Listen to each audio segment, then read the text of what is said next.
দেব। পদকর্তা ভক্তি বিনোদ দাস ঠাকুর কলম দিচ্ছেন যে মহাপ্রভু যে হরিনামের বন্যা ভাসলেন, নিজেও ভাসলেন, জগৎকে ভাসালেন, শুধু আমি বাকি রয়ে গেলাম, আমি এখনো পর্যন্ত ভাসতে পেলাম না। তো মহাপ্রভু মনে মনে চিন্তা করছে মা যে নবদ্বীপে আর থাকলে হবে না, কারণ প্রত্যেকটা ভক্তকে উদ্ধার করতে গেলে, কলির জীবকে হরি নাম দিতে গেলে আমাকে তো ঘরে থাকলে হবে না। তাই মহাপ্রভু মাত্র 24 বছর বয়সে ঘর ছেড়ে সন্ন্যাসী হয়ে কোথায় গেলেন?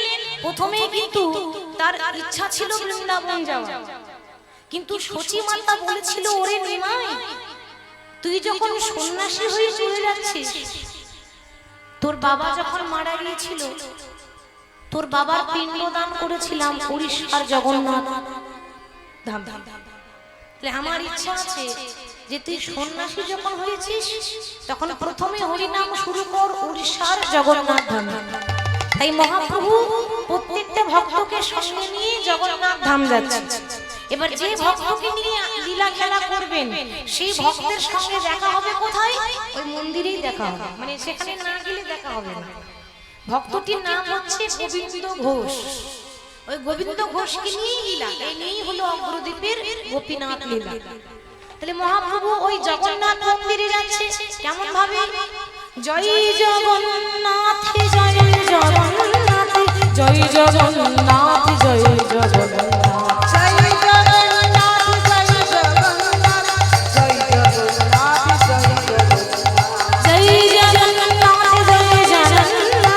জয় জগন্নাথ জয় জগন্নাথ জয় জগন্নাথ জয় জগন্নাথ জয় জগন্নাথ জয় জগন্নাথ জয় জগন্নাথ জয় জগন্নাথ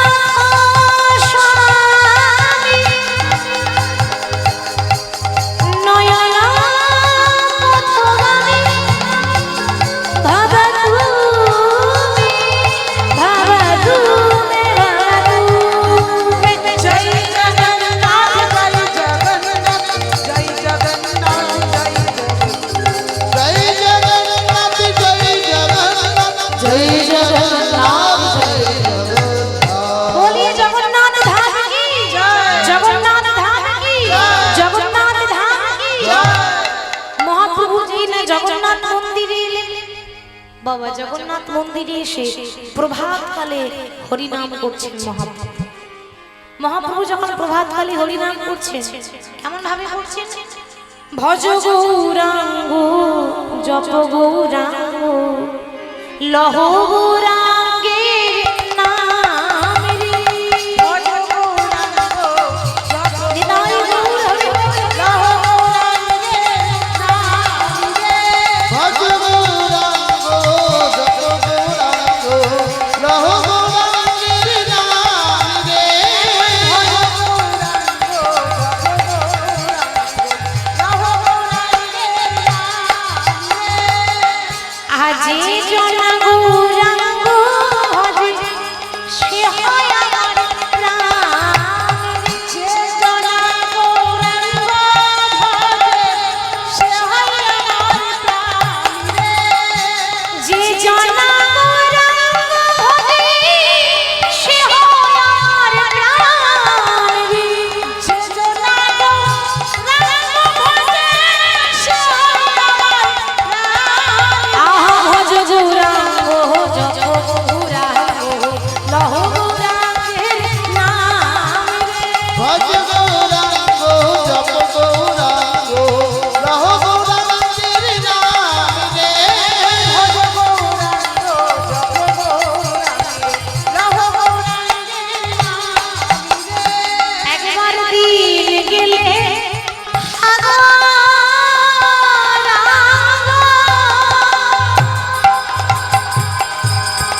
যখন ভক্তদেরকে সঙ্গে নিয়ে হরিনাম গাইছে, ওইদিকে যে ভক্তকে নিয়ে লীলা খেলা, সেই ভক্তের মনে ইচ্ছা হয়েছে যে মহাপ্রভুর চরণে আশ্রয় নেব। বাড়ি হচ্ছে অগ্রদ্বীপ। অগ্রদ্বীপ তো আপনারা জানবেন, বীরভূমের মানুষ আমরা কি আর না জানি? অগ্রদ্বীপ, সেই অগ্রদ্বীপের মাটি থেকে আসছেন, নাম হলো গোবিন্দ ঘোষ।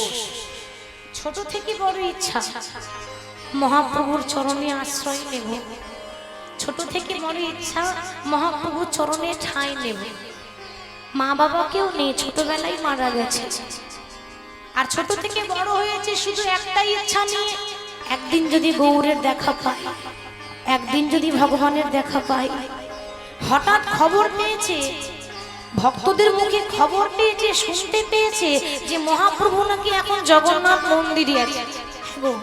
তাহলে এত খুঁজে খুঁজে যখন মহাপ্রভুকে জগন্নাথে পাওয়া গেল, তাহলে আমিও যাব জগন্নাথ ধামে, মহাপ্রভুকে দেখতে যাব।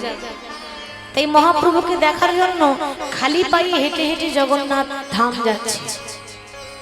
এত এত জেলা পার করেছে, বীরভূম জেলা পার করে বর্ধমান জেলা, বর্ধমান পেরিয়ে বাঁকুড়া, বাঁকুড়া পেরিয়ে পুরুলিয়া জেলা পেরিয়ে মেদিনীপুর থেকে খড়গপুর থেকে বাম দিকে রাস্তা হলো উড়িষ্যার জগন্নাথ মন্দির।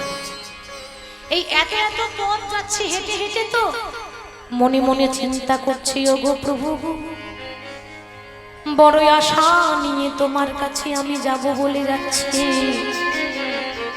জানি না কোনোদিনও তোমার দেখা পাবো কিনা। তবে শুনেছি আশাতেই তো চাষা খাটে, তাই না মা? হাল ছাড়লে হবে না। আমরা মনে মনে ভাবছি, এত ডাকছি, তবু তো গৌর আমায় কৃপা করলো না। না, এত ডেকেও যখন ভগবান সাড়া দেয় না, আমরা ভগবানের নাম করব না। ওমা, ওই ভুলটা করবেন না। আর যদি ভগবান কৃপা না করে, কালকে তো করবে। কত ভক্তি গোবিন্দ ঘোষে, অন্তরে ভক্তি কাঁদতে কাঁদতে যাচ্ছে, প্রভু এ জন্মে যদি কৃপা না হয়, পর জন্মে তো হবে। 100 জন্মেও যদি কৃপা না হয়, 101 জন্মে তো হবে। শুধু আমার ইচ্ছা আমি যেন তোমার কৃপা পাই, এই দেহটা যেন তোমার সেবায় লাগতে পারে। এই বলে প্রভুকে স্মরণ করে সে যখন পথে যাচ্ছে, বাবা প্রভুর নাম গাইতে গাইতে যাচ্ছে, কৃষ্ণ কেশব কৃষ্ণ কেশব মধুমাখা এই নাম হরি নাম, সুধা মাখা এই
সুধা মাখা এই নাম হরি নাম, মধু মাখা এই নাম, কৃষ্ণ কেশব সুধা মাখা এই নাম হরি নাম, মধু মাখা এই নাম, মনে এই নাম ভুলো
জপরে জপরে জপরে মনে রসনা জপরে জপরে জপরে রসনা জপরে জপরে জপরে মনে রসনা জপরে জপরে জপরে মনে রসনা সুধা মাখা এই নাম হরি নাম মধু মাখা এই নাম কৃষ্ণ কেশব কৃষ্ণ কেশব সুধা এই নাম হরি নাম মধু মাখা এই নাম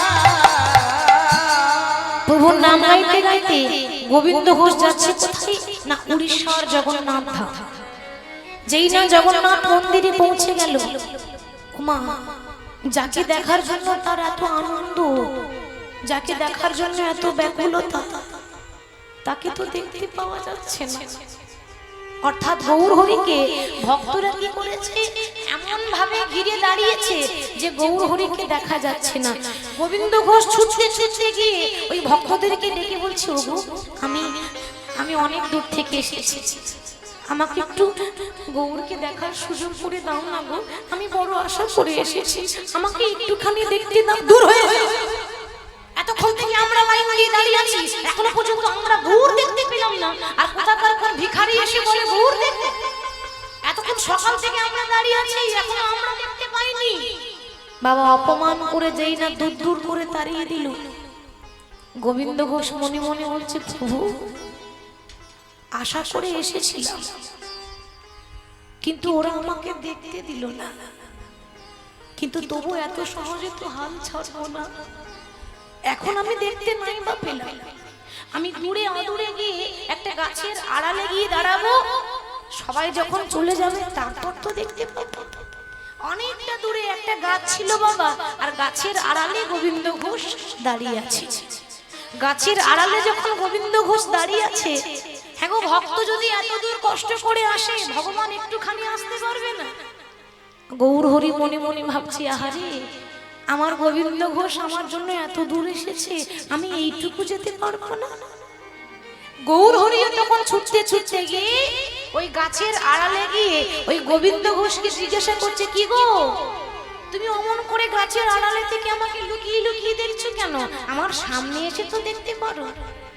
গোবিন্দ ঘোষ বলছে, প্রভু আশা তো অনেক করেছিলাম যে তোমাকে দেখবো, তোমার চরণ দুটো জড়িয়ে ধরবো, কিন্তু কেউ দেখতে দিল না, দূর দূর করে তাড়িয়ে দিল।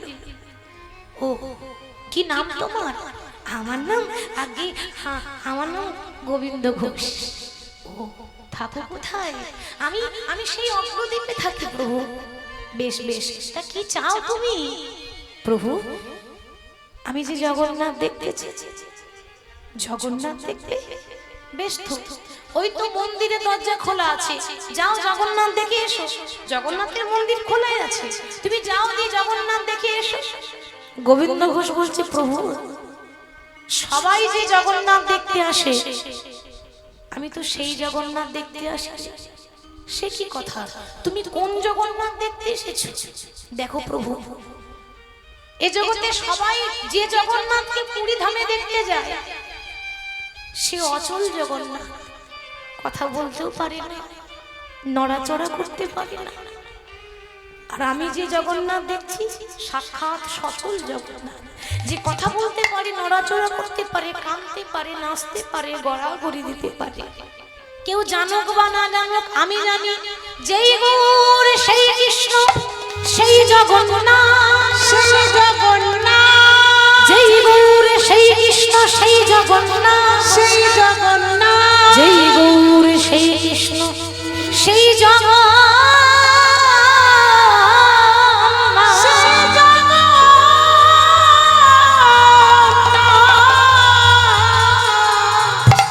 আমি জানি যেই গৌর সেই কৃষ্ণ সেই জগন্নাথ।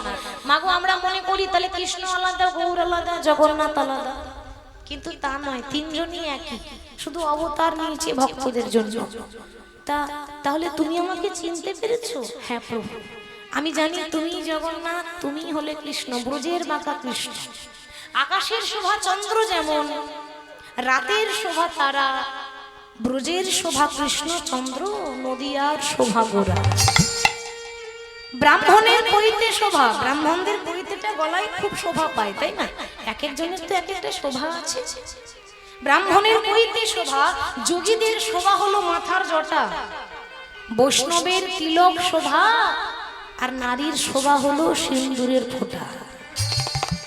সরোবরের পদ্ম শোভা, পদ্মের শোভা ওলি, আর হরিবাসরের শোভা হলো আমার গৌর ভক্ত মণ্ডলী নিতাই গৌর হরি বল হরি বল। তাই তোমার কাছে আমি অন্য কিছু চাই না, আমার মনে একটাই চাওয়া পাওয়া, সেটা কি জানো? বহু ভাগ্যের ফলে আমি তোমার দর্শন পেলাম, বহু ভাগ্যের ফলে আমি তোমার রাঙা চরণটা ধরতে পেলাম। ওগো এই আশীর্বাদ করো মোরে, আমি যেন গৌর বলে, গৌর বলে যেন কাঁদিতে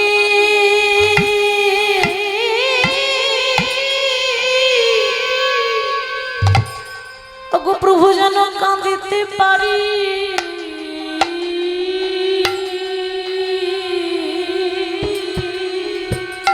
যেন গৌরী বলে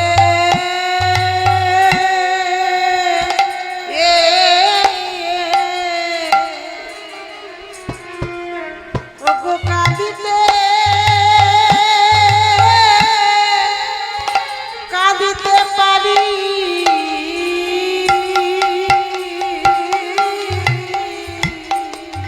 ওগো গৌরে আশীর্বাদ,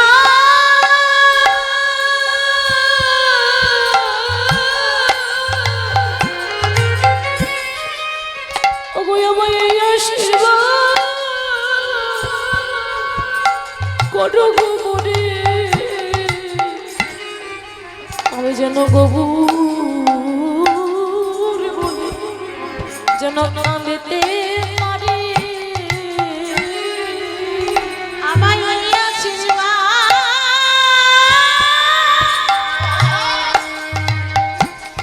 আমায় আশীর্বাদ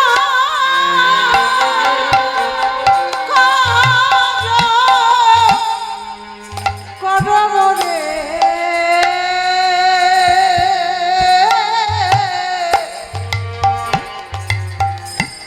যেন গৌর বলে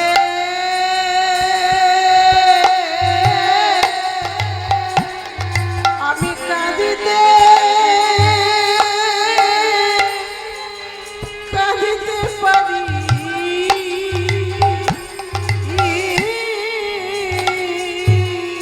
ওগো বড় সাধে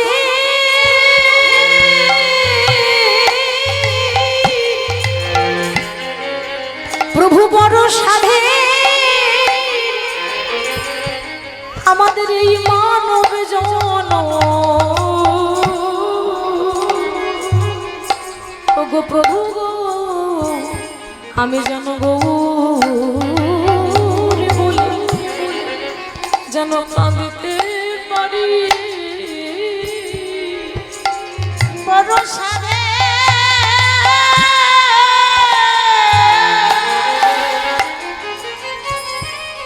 ওগো 84 লক্ষবার ভ্রমণ করে হরি বল।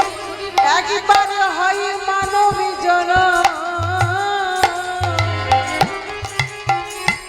এই জনমে আমি যেন গৌর বলে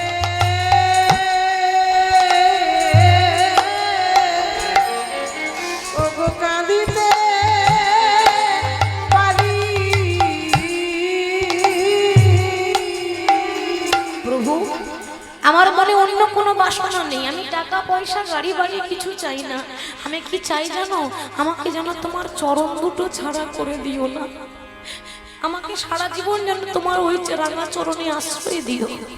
আমি অন্য কিছু নয়, আমি ঘর ছেড়ে তোমার সঙ্গে সন্ন্যাসী হতে চাই। গোবিন্দ, এমন ভাবে পাগলামি করো না, ঘরের ছেলে ঘরে ফিরে যাও।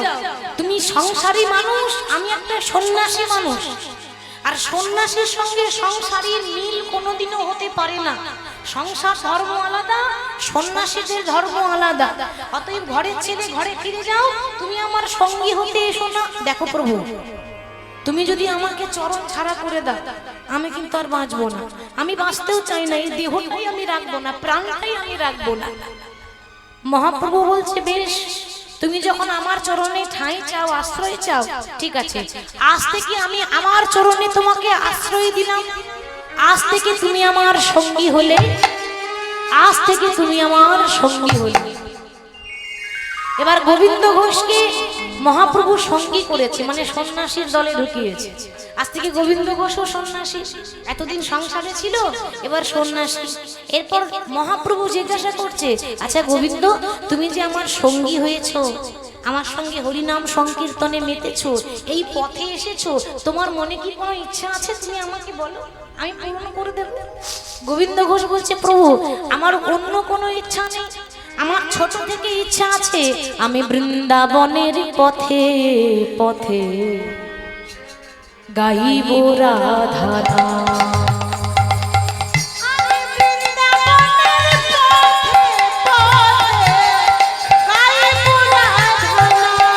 ওই আমি বৃন্দাবনের পথে পথে গাইব রাধা নাম। আমি বৃন্দাবনের পথে পথে গাইব রাধা নাম। প্রভু আমারে ঘুচে যাবে মনের কালি,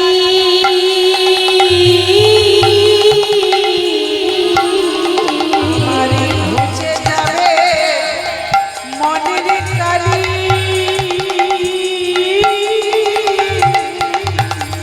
প্রভু পূর্ণ হবে মনসা।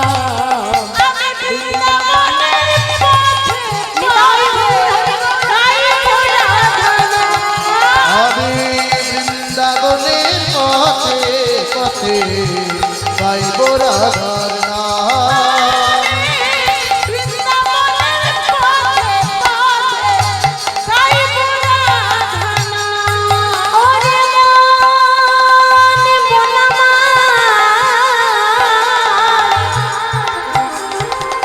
আমরা জীবনটাকে কাটিয়ে দিলাম হাজার কাজের ভিড়ে। আমার জীবনটাকে কাটিয়ে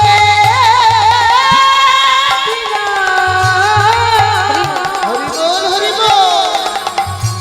হাজার কাজের ভিড়ে। কত সুন্দর কথা। হাজার হাজার কাজ করতে করতে জীবন কেটে গেল, তার মাঝে আমাদের একটু হরি বলা হলো না, তাই না? তার মাঝে হরি বলা আমাদের হলো না, সময় হলো না আমাদের। তাই বলছে, ভক্ত বলছে, কলম দিচ্ছে, আমার জীবনটাকে কাটিয়ে দিলাম মনরে হাজার কাজের ভিড়ে। আমার জীবনটাকে আমি কাটিয়ে দিলাম মনরে হাজার কাজের ভিড়ে। প্রভু গো অন্তিমে সব অসার ভেবে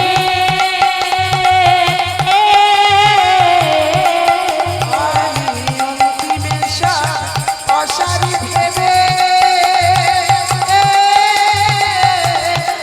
ও প্রভু গো এলাম তোমার দ্বারে, আমি জীবন মরণ সব সকিলাম। জীবন মরণ সব সখী। আমি জীবন মরণ সব সকিলাম। আমি জীবন মরণ সব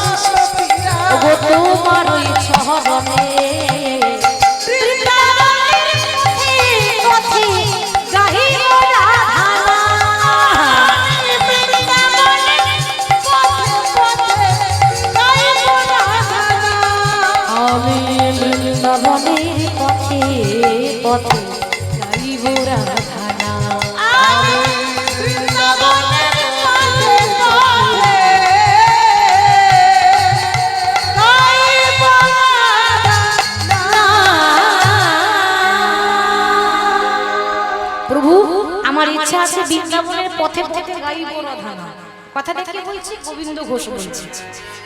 মহাপ্রভু বলছে গোবিন্দ, তা তুমি যখন বৃন্দাবন যেতে চাও তা চলো আমরা একসঙ্গে যাই, কিন্তু বৃন্দাবন তার ঘরের কাছে নয়। আর আমাদের উদ্দেশ্য হচ্ছে প্রত্যেকটা গ্রামে গ্রামে নাম প্রচার করা। পৃথিবীতে আছে যত নগরাদি গ্রাম, সর্বোচ্চ প্রচার করো মোরে হরে কৃষ্ণ মহামন্ত্র নাম। শুধু এক জায়গায় নয়। তাহলে মহাপ্রভু গোবিন্দ ঘোষ প্রত্যেকটা গ্রামে নাম প্রচার করছে। এই গ্রামে করছে, আবার পাশের গ্রামে হরি নাম দিচ্ছে, তার পাশের গ্রামে হরি নাম দিচ্ছে। মানে যত মানুষ ছিল এলাকার সবাই হরি নামে ডুবে যাচ্ছে। এইভাবে হাঁটতে হাঁটতে হাঁটতে হাঁটতে উড়িষ্যা ছেড়ে পশ্চিম বাংলায় ঢুকেছে। বহু রাস্তা পশ্চিম বাংলায় ঢুকে আস্তে আস্তে বাবা পূর্বস্থলী বলে একটা জায়গা আছে, পূর্বস্থলী, ওটা পূর্ব বর্ধমান জেলা। তো এই পূর্বস্থলী গ্রামেই মহাপ্রভু পৌঁছে গেলেন। আর যেই না পূর্বস্থলী গ্রামে পৌঁছেছে, মহাপ্রভুর যা সুন্দর দেখতে, গায়ের রং কাঁচা সোনার মতো চকচক করে।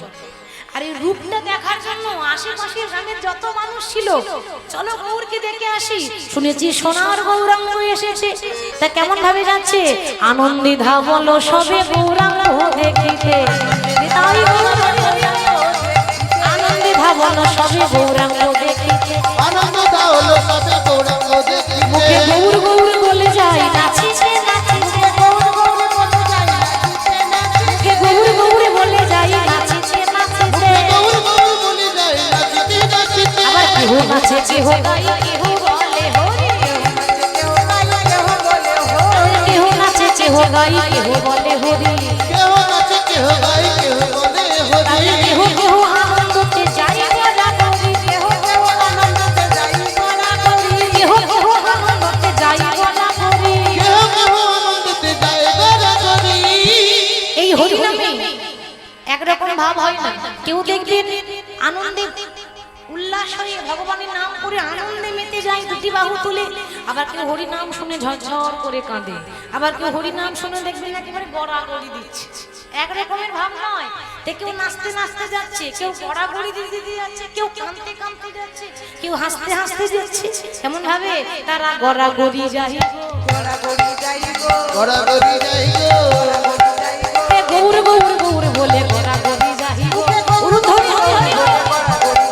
কে গৌর গৌর গৌর বলে গড়াগড়ি যাই গো। তারা কেহ কেহ আনন্দতে যাই গড়া করি, কেহ কেহ আনন্দতে যাই গড়া করি। গৌর গৌর বলতে বলতে গৌরকে দেখার জন্য তারা যেই না পূর্বস্থলী গেছে, দেখছি একটা গাছের নিচে মহাপ্রভু বিশ্রাম করছে। ভক্তরা সবাই লাইন দিয়ে দাঁড়িয়েছে একবার দেখবো বলে। সেই সময়ে মহাপ্রভু ওই গোবিন্দ ঘোষ যাকে সঙ্গী করেছে, ভক্ত করেছে নতুন, সেই গোবিন্দ ঘোষকে ডেকে বলছে, ও গোবিন্দ, বলি দাঁড়িয়ে দাঁড়িয়ে দেখছো কি? দেখতে পাচ্ছ না আমার এত এত ভক্ত এসেছে, দূর থেকে এসেছে, তো তারা সেবা না করে চলে যাবে। আমরা কি করি যখন হরিবাসর করি, 24 প্রহর করি, তা দেখবেন ধুলোটার দিনে আমাদের প্রসাদের ব্যবস্থা থাকে, তাই না? ভক্তদের দূর দূরান্ত থেকে ছুটে এসেছে, ভক্তদের তো সেবা করানো দরকার। সেবাই হচ্ছে পরম ধর্ম। ভক্তকে যদি সেবা করানো যায় তার মানে ভগবানের সেবা হয়ে গেল। তাহলে এত এত ভক্ত দাঁড়িয়ে দাঁড়িয়ে দেখছো যে সবাই দাঁড়িয়ে আছে, একটু সেবার ব্যবস্থা করো।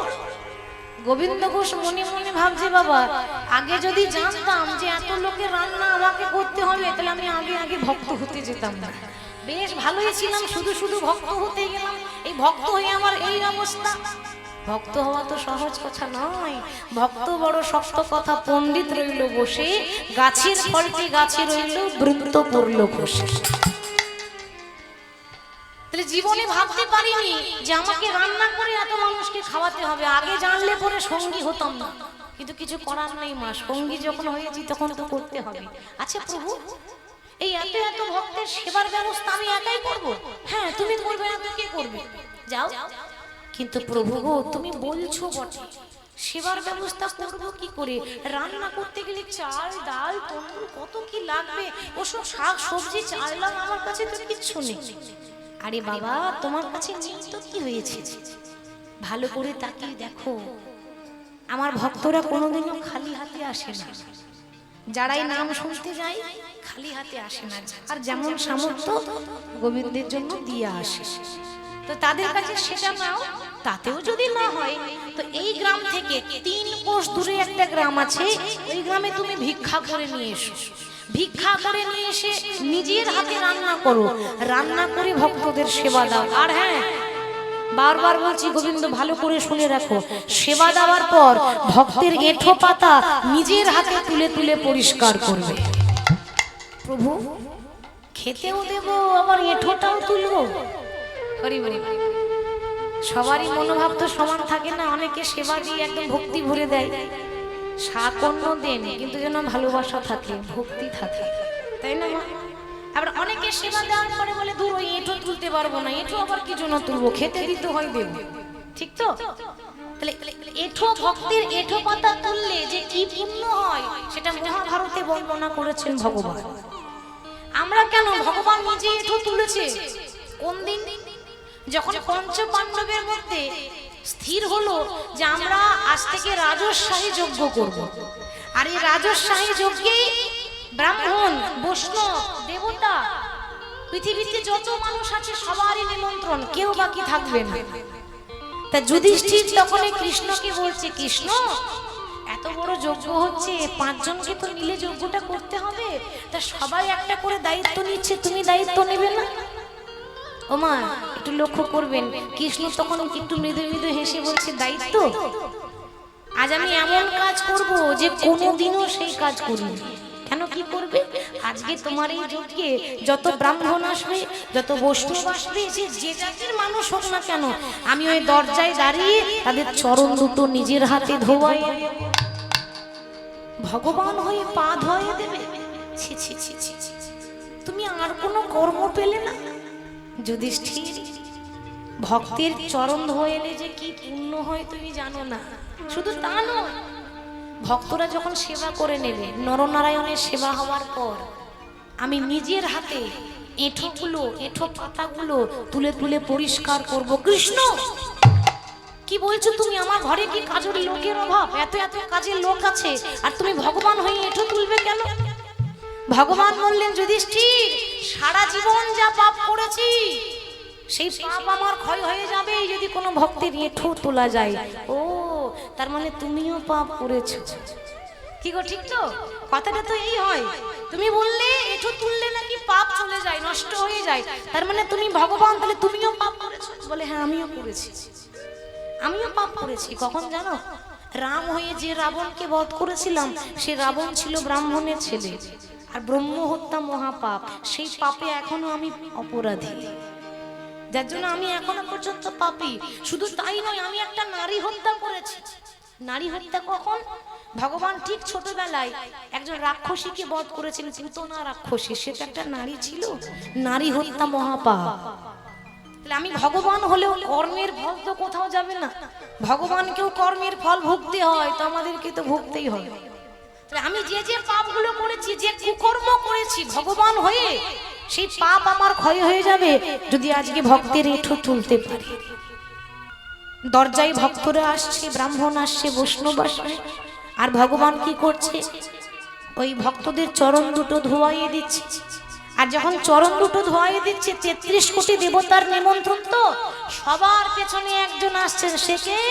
বৈষ্ণবের শিরোমণি, বৈষ্ণবের চূড়ামণি। সে কে?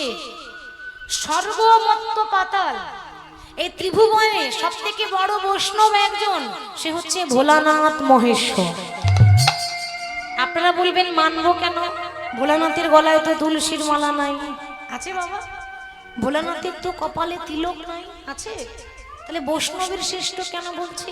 বাবা, ভোলানাথ আবরণে বৈষ্ণব নয়, আচরণে বৈষ্ণব। আবরণ মানে পড়া, সাজ পড়া। আমি মোটা মোটা তুলসীর মালা পরে নেব, মোটা করে তিলক করে নেব, ভক্ত হয়ে গেলাম, ওটা আবরণ। ওই সাজটা পয়সা থাকলে আপনিও কিনতে পারবেন। ওটা বাইরে সাজানো হলো, ভেতরটা আমার নোংরা আছে, আর আমি বাইরে সাজটা পরে এলে হবে? তাহলে আমি আবরণে বৈষ্ণব নয়, আমি আচরণে বৈষ্ণব।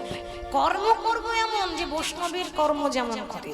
তাহলে ভোলানাথ মহেশ্বরের গলায় তুলসীর মালা না থাকতে পারে, তিলক না থাকতে পারে, তবুও ভাগবতে লেখা আছে 12টা বৈষ্ণবের মধ্যে প্রথম স্থান হচ্ছে শম্ভু মানে শিব। তিনি পরম বৈরাগ্য, তার মধ্যে কোনো কাম নেই, তার মধ্যে কোনো সংসারের মায়া নেই। তা সেই ভোলানাথ মহেশ্বর পার্বতীকে নিয়ে সবারই পেছনে আসছে। বদন ভরে গাউরে মন হরে কৃষ্ণ নাম, হরে কৃষ্ণ নামে জপ জপ যোগী রাম। নিতাই গৌর হরি হরে কৃষ্ণ নাম, হরে কৃষ্ণ নাম জপ জপ যোগী। বদন ভরে গাউরে মন হরে কৃষ্ণ নাম, হরে কৃষ্ণ নামে জপ জপ যোগী রাম।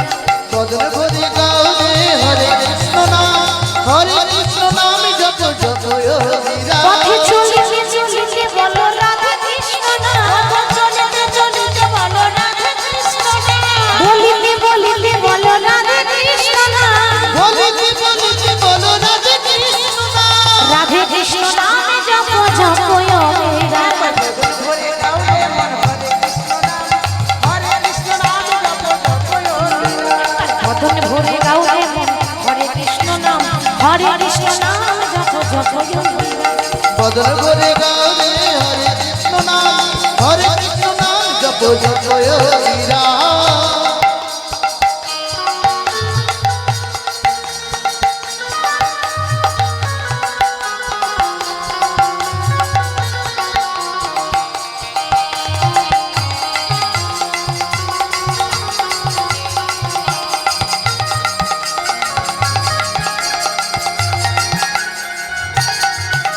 আহা শয়নে স্বপনে বলো রাধা কৃষ্ণ নাম, শয়নে স্বপনে বলো রাধা কৃষ্ণ নাম, শয়নে স্বপনে বলো রাধা কৃষ্ণ নাম, শয়নে স্বপনে বলো রাধে কৃষ্ণ নাম। রাধে কৃষ্ণ আহা রাধে কৃষ্ণ নামে জপ জপ যোগী রাম। বদন ভরে গাও রে মন হরে কৃষ্ণ নাম, হরি বল। হরে কৃষ্ণ নাম জপ জপ যোগী। একবারে বদনে ভরে, একবারে বদনে ভরে গাউরে মন হরে কৃষ্ণ নাম, হরে কৃষ্ণ নামে জপ জপ যোগী রাম। বদন ভরে গাও রে হরে কৃষ্ণ নাম, হরে কৃষ্ণ নাম জপ জপ যোগী রাম। এবার ভোলানাথ মহেশ্বর পার্বতীকে নিয়ে যখন সেই যজ্ঞে সবার পেছনে আসছে, এসে কিন্তু ভোলানাথ চমকে গেলেন। কেন? ওমা, শিবকে সবাই বাবা বলে, তো বাবারও তো বাবা আছে নাকি? বাবারও বাবা থাকে। শিব যদি আমাদের বাবা হয় তো শিবের বাবাকে, শিবের গুরু হচ্ছে রাম, আর যেই রাম সেই কৃষ্ণ। তাহলে ভোলানাথ মনে মনে চিন্তা করছেন যে আমার গুরুদেব হয়ে যখন ভক্তদের চরণ দুটো ধোয়াইয়ে দিচ্ছে, আমি যদি চলে যাই তাহলে আমার গুরু আমার চরণ ধোয়াইয়ে দেবে, আর গুরু হয়ে যদি শিষ্যের চরণ জড়িয়ে ধরে শিষ্যের বড় অপরাধ হবে। তাই কি করেছে? হরি বল। ভোলানাথ মহেশ্বর কি করলেন? আর কিন্তু এগিয়ে যেতে পারছে না। পার্বতী তখন জিজ্ঞাসা করছে, কি গো স্বামী দাঁড়িয়ে আছো কেন, চলো। ঘটনাটা একটু মন দিয়ে শুনবেন। আরে এতক্ষণ থেকে দাঁড়িয়ে আছো, তাড়াতাড়ি চলো, সবাই যে চলে গেল। হরি বল। ভোলানাথ বলছে, পার্বতী আমার অত পা ধোয়াবার শখ নাই, তোমার যদি পা ধোয়াবার শখ আছে তুমি যাও। হরি হরি বল, আমি যাবো না। তাই ভোলানাথ কি করলেন? সেই লাইন থেকে সরে গিয়ে দেখতে দেখতে সঙ্গে সঙ্গে একটা কুকুর হয়ে গেল। ভোলানাথ একটা কুকুর হয়ে গেল। কেন? আপনারা হয়তো ভাবছেন যে মা আরো তো কোনো পশু হতে পারতো, জন্তু হতে পারতো, কুকুর হলো কেন? না, কুকুরের মতো প্রভু ভক্ত আর কেউ নাই। একটা মানুষ বেঈমানি করতে পারে, একটা কুকুর করবে না। কুকুরের এমন স্বভাব, আপনার বাড়িতে যদি আসে একটা বিস্কুট দেন, পরের দিন দেখবেন আপনার বাড়িতে ঘুর ঘুর ঘুর ঘুর করবে, তাই না? সে মনে করে এটাই আমার মালিক, সে যখন আমাকে দুটো খেতে দিয়েছে মানে এই মালিক।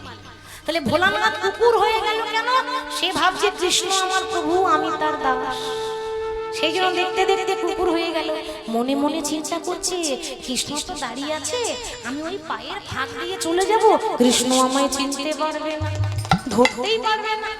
কিন্তু বাবা, সবার কাছে ফাঁকি দেওয়া যায়, একজনের কাছে ফাঁকি দেওয়া যায় না, সে কে? ভগবান শ্রীকৃষ্ণ, তাই না? ভগবান মনে মনে ভাবছে, ভালোই হলো, তুমি আর কত চালাক, তোমার থেকে আমি অনেক বেশি চালাক, আমি জগতের মালিক কৃষ্ণ। ভালোই হলো, আগে দুটো চরণ ছিল, এখন চারটে চরণ পেয়েছি, তাই না? কুকুর হলো মানে চারটে পা হয়েছে। আগে দুটো পেতাম, এখন চারটে পা একসঙ্গে পাবো। এসো, আমিও তোমার জন্য ফাঁদ পেতে দাঁড়িয়ে আছি। এবার কৃষ্ণ এইভাবে দাঁড়িয়ে আছে। ও জানে তো পায়ের ফাঁকে ঢুকবে, ভগবান ফাঁক পেতে এইভাবে দাঁড়িয়ে আছে। চালাকি করে ভোলানাথ ভাবছে এই তো সুযোগ, ওই পায়ের ফাঁকে ঢুকে যাবো, কৃষ্ণ বুঝতে পারবে না। এবার ওই কুকুর হয়ে যেই না পায়ের ফাঁকে ঢুকেছে, সবে মাথাটা বেরিয়েছে, অমনি ভগবান পা দুটোকে জয়েন করে দিয়েছে। আর যেই না এক জায়গায় করে দিয়েছে, অমনি ভোলানাথ ছটফট করছে, প্রভু তুমি আমায় ছেড়ে দাও, তুমি আমায় ছেড়ে দাও। ভগবান বললেন অত সহজে ছাড়বো কেমন করে? এই জগতের ভক্তরা আমার চরণ প্রতিদিনই জড়িয়ে ধরে, প্রতিদিনই জড়িয়ে ধরে, কিন্তু আমি আমার ভক্তের চরণে জড়িয়ে ধরতে পাই না, জড়িয়ে ধরতে পারি না। আজ যখন সুযোগ পেয়েছি, সুযোগ পেয়েছি, ওগো দাও দাও চরণ তুমি বাড়ায় দাও, দাও দাও চরণ বাড়ায়ে দাও, ওগো দাও দাও চরণ বাড়ায় দাও। দাও দাও চরণ বাড়ায়ে দাও, ওগো তোমার চরণে দুটো হৃদয়ে ধরি, ওগো দাও দাও চরণ বাড়ায় দাও। চরণ দুটো হৃদয়ে ধরি, দাও দাও চরণ বাড়াই দাও। হরি বল, দাও দাও চরণ বাড়ায় দাও, তোমার চরণ দুটো আমি আমার হৃদয়ে ধরি। হরি বল। বাবা সেই দিন ভগবান কৃষ্ণ ভক্তের এঁঠো পাতা তুলেছিল, আজকে সেই শিক্ষাটা মহাপ্রভু দিচ্ছে। গোবিন্দ ঘোষ সেবা দিয়ে নিজের হাতে এঁঠো তুলবে, যত্ন করে সেবা দেবে, সাকর্ণ দেবে, কিন্তু হৃদয়ে যেন ভালোবাসা থাকে। গোবিন্দ ঘোষ বলছে প্রভু আমার কাছে তো কিছু নেই, তাহলে আমাকে ভিক্ষায় যেতে হবে। এবার ভিক্ষা যেতে বাবা লজ্জা করছে কেন? এবার লক্ষ্য করুন, যে জীবনে কারোর কাছে 1 টাকার জন্য হাত পাতে নাই, তাকে যদি বলেন যাও তো ভিক্ষা করে নিয়ে এসো, লজ্জা লাগবে না? লজ্জা করবে তো? জনিতাই জনিতাই হরে কৃষ্ণ জনিতাই। এবার যে জীবনেও ভিক্ষা করেনি, তাকে ভিক্ষার ঝোলা দিলে ভিক্ষা করতে লজ্জা করবে, কিন্তু উপায় নেই, প্রভুর আদেশ, তাই ভিক্ষার ঝোলা কাঁধে নিয়ে ভিক্ষা করতে যাচ্ছে। গৌর গৌর গৌর গৌর গৌর গৌর হরি হে, গৌর গৌর গৌর গৌর গৌর গৌর হরি হে।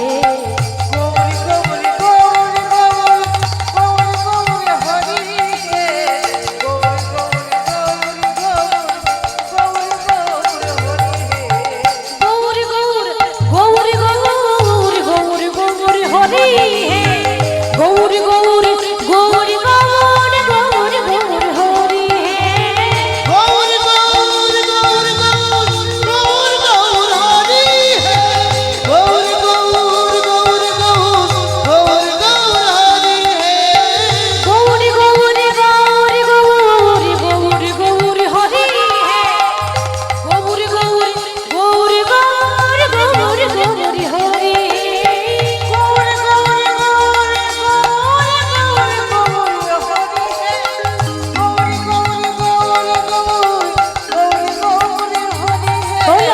গৌরী গৌরী গৌরী গৌরী গৌরী হরি হে, গৌরী গৌরী গৌরী গৌরী গৌরী হরি হে। বলো গৌর গৌর গৌর গৌর গৌর গৌর হরি হে, গৌর গৌর গৌর গৌর গৌর হরি হে। গৌর গৌর গৌর গৌর গৌর হরি হে, গৌর গৌর গৌর গৌর গৌর হরি হে। গৌরীর নাম করতে করতে ওই আশেপাশে যত গ্রাম আছে সব ভিক্ষা করে নিয়ে এসেছে। এবার দেখুন কি হয়, এরপরে ঘটনা কি ঘটছে দেখুন। ভিক্ষা করে নিয়ে এসে নিজের হাতে রান্না করেছে, রান্না করার পর ভক্তদেরকে বসিয়ে সেবা দিয়েছে। সেবা হয়ে গেল ভক্তদের, এবার মহাপ্রভুর সেবা। আমরা কি করি, আগে ভোগ দিই প্রভুকে, তারপর আমরা প্রসাদ পাই, এটা আমাদের নিয়ম, বৈষ্ণবের নিয়ম এটা। কিন্তু সেখানে কিন্তু উল্টো হলো, প্রভু বলছে না আগে ভক্তের সেবা তারপর আমার সেবা। এটা কিন্তু পূর্বস্থলীতে মহাপ্রভু প্রচার করেছিলেন, আগে ভক্তদের সেবা হয় তারপর প্রভুর সেবা হয়। তাহলে ভক্তদের সেবা হয়ে গেল, এবার প্রভুর সেবা। এবার গোবিন্দ ঘোষ বলছে প্রভু সবাইকে তো সেবা দিয়েছি, এবার তুমিও সেবা করে নাও। সেবা যখন করছে মহাপ্রভু সাকর্ণ সেবা করছেন, হঠাৎ সেবা করতে করতে হাতটা বাড়িয়ে দিল। আর যেই না এভাবে হাত পেতেছে, গোবিন্দ ঘোষ বলছে কি হলো প্রভু, কি লাগবে? আর অন্ন দেব? না না, পেট ভরে গেছে। আর একটু তরকারি দিই? না না, কিচ্ছু লাগবে না। তাহলে হাত পাচ্ছ কেন তুমি? তুমি আর কিছু সেবা করবে না তো হাত পাচ্ছ কেন? গোবিন্দ, সেবা দিয়েছো, জানো না সেবা দেওয়ার একটা নিয়ম আছে, সেবা দেওয়ার পর মুখ শুদ্ধি দিতে হয়। তাহলে সেবা দিয়েছো, ওই আমার মুখ শুদ্ধিটা দাও।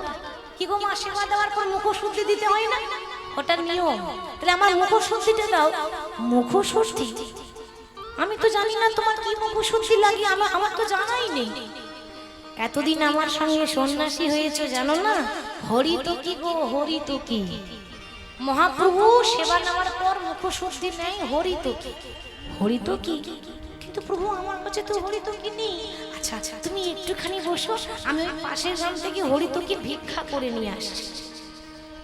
বাবা, কোটিপতি হলেও যতক্ষণ ওই 10টা ঘরে গিয়ে ভিক্ষার আঁচল না পাতবে ততক্ষণ হরিবাসর হবে না। হয় কি, যতই বড় কোটিপতি হোক না কেন, গ্রামের হরি সবার সময় ওই 10 জনের ঘরে গিয়ে আঁচল পাততে হয়। তোমরা একটু দান করো, আমরা হরিবাসর করব। তাহলে মহাপ্রভু ভিক্ষার পাত্র খুব ভালোবাসে। বলছে যাও তুমি হরিতকি ভিক্ষা করে নিয়ে এসো, আমি এখানে বসলাম। এবার যখন মহাপ্রভুকে বসিয়ে রেখে গোবিন্দ ঘোষ হরিতকি ভিক্ষা করতে যাচ্ছে, কেমন ভাবে, ওগো মুখ শুদ্ধি লাগিয়ে তরে গ্রামেতে চলিল, মুখ শুদ্ধি লাগিয়ে তরে গ্রামেতে চলিল, মুখ শুদ্ধি করে গ্রামে চলিল, প্রভুর তরে মুখ শুদ্ধি মাগিয়া নিল, প্রভুর তরে মুখ শুদ্ধি মাগিয়া নিল। প্রভুর তরে মুখ শুদ্ধি মাগিয়ে আসিল। এবার ভিক্ষা চাইনি, মানে চাল ডাল কিছু চাইনি, আঁচল চেতে বলছে ওগো আমায় একটি হরি তো কি দাও না, একটি হরি তো কি দাও না, তাই গৌর হরি বল, হরি বল। একটি হরি তো কি দাও না, আমার মহাপ্রভু সেবার তরে একটি হরি তো কি দাও না। মহাপ্রভু সেবার করে হরি তো দাও, মহাপ্রভু সেবার করে একটি হরি তো কি দাও না, প্রভু সেবার লাগি মাগি গায়া নিল। প্রভু সেবার করে মাগিয়া দিল। মায়েরা এবার দেখুন গোবিন্দ ঘোষ কি দোষ করেছে, দেখুন কি অপরাধ হয়ে গেল। মনে মনে চিন্তা করছে বাবা, যে আজকে যেমন ওই সেবা নেওয়ার পর মুখ শুদ্ধি লাগবে, কি গো মায়েরা, আবার তো কালকে লাগবে, লাগবে না?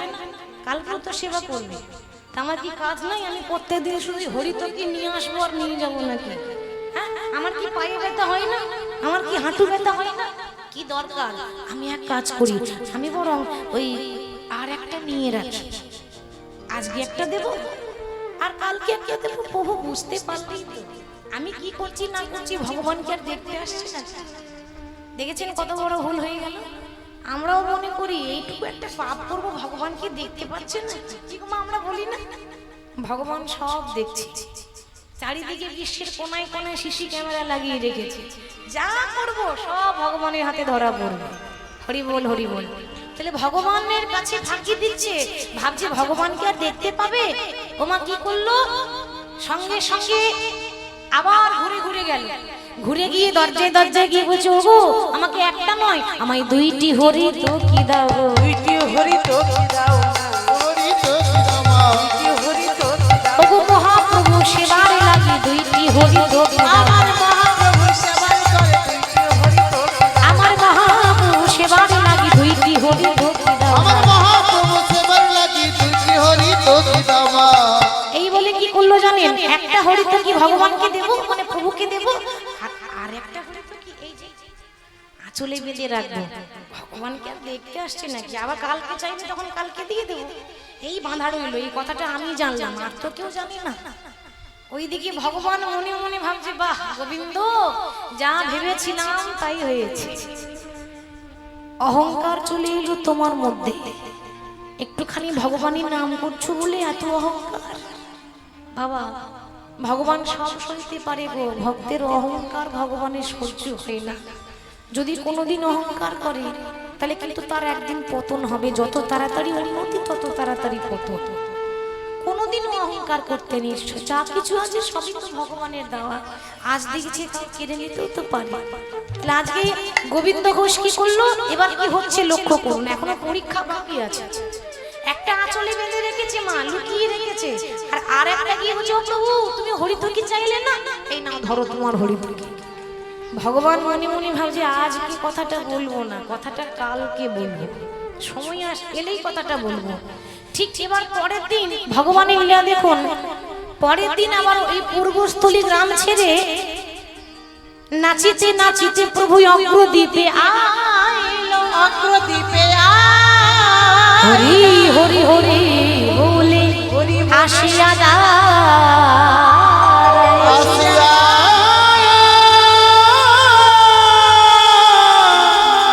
দাঁড়ালো।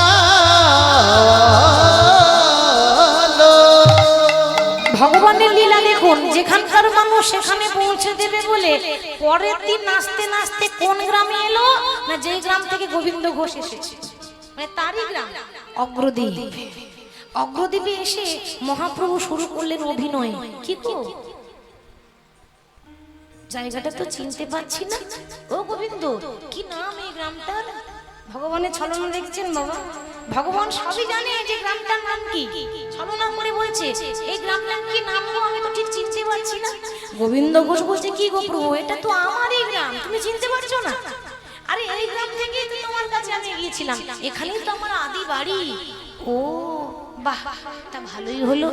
ও গোবিন্দ, আমি বলছিলাম কি, তাহলে আজকের সেবাটা তোমার ঘরে হলে ভালো হয় না? হ্যাঁ, যেই না বলেছে গোবিন্দ ঘোষ বলছে প্রভু এ তো আমার সৌভাগ্য। মানুষ পায় কজন বাবা, তাই না? অনেক সৌভাগ্যের ফলে ঘরে বৈষ্ণব আসে মিলে, গৃহে হয় বৈষ্ণব সেবা। অতিথি দেব ভব, অতিথি মানে নারায়ণ, বাড়িতে অতিথি এলো মানে স্বয়ং নারায়ণ এলো। তাহলে অতিথিকে সবসময় আপ্যায়ন করতে হবে। তা আজ আমার ভাগ্য ভালো যে আমার ঘরে তুমি সেবা নেবে, এ তো আরো আনন্দ। আমি নিজের হাতে ভিক্ষা করে নিজের হাতে রান্না করব। অহংকার, অহংকারী বুকটা যেন আরো চওড়া হয়ে যাচ্ছে। আর পাড়ায় পাড়ায় বলছে কি গো তোমরা আমার মতো ভক্ত হতে পেরেছো? দেখো ভগবান তোমার ঘরে যায়নি, ভগবান আমার ঘরে এসেছে। মানে ভিক্ষা করছে আর একটু করে অহংকার দেখিয়ে আসছে। হরি হরি বল। ভিক্ষা করে রান্না হয়ে গেল, রান্না করে ভক্তদের সেবা হয়ে গেল। এবার আগের দিন যেমন হয়েছিল ঠিক তেমনই এবার মহাপ্রভুর সেবা পালা। মহাপ্রভুকে সেবা দিচ্ছে, সেবা দেওয়ার পর বলছে প্রভু প্রতিদিন তো তুমি অন্য সেবা করো, আজ আমি সেবা করিয়ে দিচ্ছি, মানে এটা আমার বড় ভাগ্য ভালো। আমার মতো ভক্ত হয় কজন? হঠাৎ সেবা করতে করতে মহাপ্রভু হাতটা আবার বাড়িয়ে দিল। আর যেই না হাত বাড়িয়ে দিয়েছে অমনি বলছে কি হলো প্রভু হাত বাড়ালে কেন? জানো না তুমি, তোমাকে কাল বলেছিলাম না সেবা দেওয়ার পর আমার মুখশুদ্ধি লাগে, কই আমার মুখশুদ্ধিটা তো দিলে না। ও তোমার মুখশুদ্ধি, আমি তো জানতাম না আমার লাগবে, মানে ভাবে একেবারে কত কত, ভাবছে আমার মতো বাহাদুরি কাজ আর কেউ করে না, ভাবছে আমি তো বুদ্ধিমান, আগে থেকে তো বেঁধে রেখে দিয়েছি, এত খাটাখাটি করতে হবে না। তা প্রভু তোমার মুখশুদ্ধি লাগবে, তুমি একটুখানি দাঁড়াও।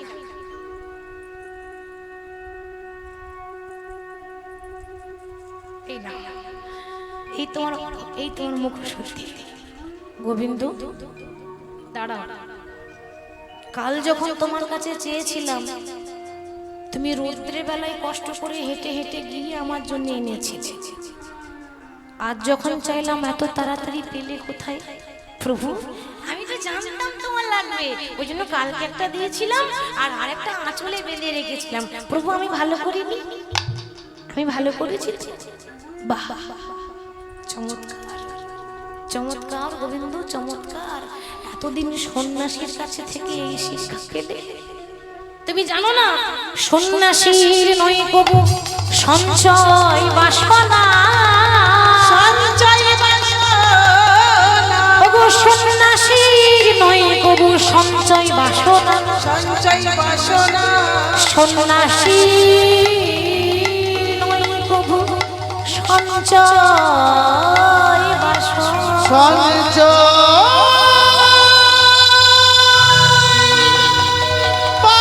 বাসনা, গোবিন্দ কি করলে গোবিন্দ? যা ভেবেছিলাম তুমি তাই করেছো। আগেই বলেছিলাম সাবধান হয়ে যাও, সংসারী মানুষ সন্ন্যাসীর সঙ্গী হতে পারে না। তোমার বড় ইচ্ছা ছিল তাই না, সাধু হব সাধু হব। জানো না সাধু সন্ন্যাসীদের নিয়ম আছে, প্রতিদিন ভিক্ষা করবে, যদি এক মুষ্টি পায় ওটা নিয়ে সুখে থাকতে হবে, বেশি লোভ করতে গেলে হবে না।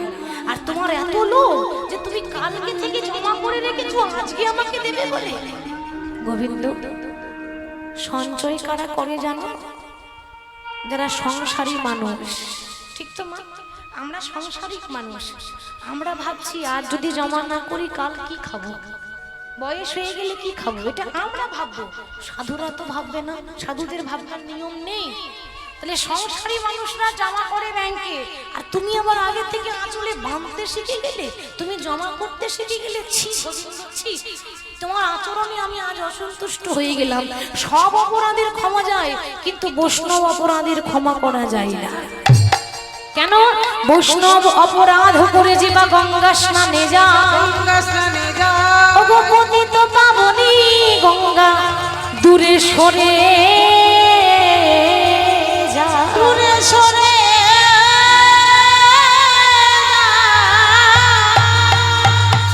বাবা। 64টা অপরাধ আছে শাস্ত্রে বলছে, তার মধ্যে বৈষ্ণব অপরাধ ক্ষমা করা যাবে না।